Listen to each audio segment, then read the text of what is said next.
તો ખેડૂત મિત્રો સામે જુઓ, ડ્રેગન અને તુવેર મિશ્ર પાક છે. અંદર જઈને માહિતી લઈએ આપણે.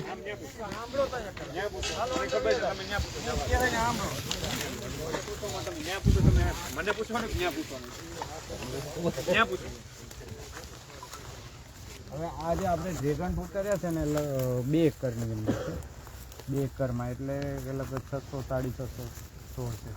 તો આથી આપણે મેથડ એવી કરી છે કે ખેડૂતો જ્યારે કરે છે ખાલી સીધા થાંભલા, આપણે આ પોલ છે, ભૂંગળું છે, પાઇપ, એની અંદર હોલ બનાવડાવ્યા અને હોલની અંદર પછી જે ભૂંગળું છે એમાં માટી અને છાણ નાખી દીધું, આખું ભરેલું છે. હવે હોલ જે પાડ્યા છે ને એમાં અહીંયા સીધા મૂળ જાય છે. આમાં તમને નહીં સાઈડમાં એમાં ઘણા મોટા. તો જ્યારે અહીંયા નીચે એને કંઈક થયું હોય તો આને ખાસિયત એવી છે કે ગમે ત્યાં આનું મૂળ નીકળે. તો અહીંયાથી સીધું આ એને સીધું પ્રોડક્શન કચ્છમાં હરેશભાઈ અહીંયા આવી જ ગયા અને એમના ફાર્મમાં ઓલું આશાપુરા ફાર્મ ને, હા બસ. તો આપણે આખી આ કુકમાં અમે ગયા હતા, તો આખી આ સિસ્ટમ આપણી આખી બદલી છે. એટલે આપણને વધુમાં અને 2 જ વર્ષની અંદર આપણને સારું એવું પ્રોડક્શન આવવા મળ્યું.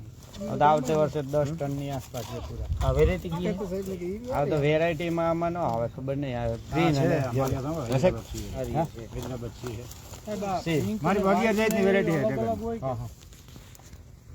આપણે આ ડાયર છે મોટી,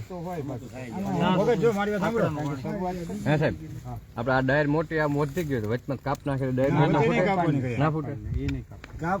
હવે આની પર અહીંયા તો પ્રોડક્શન ચાલુ થાય.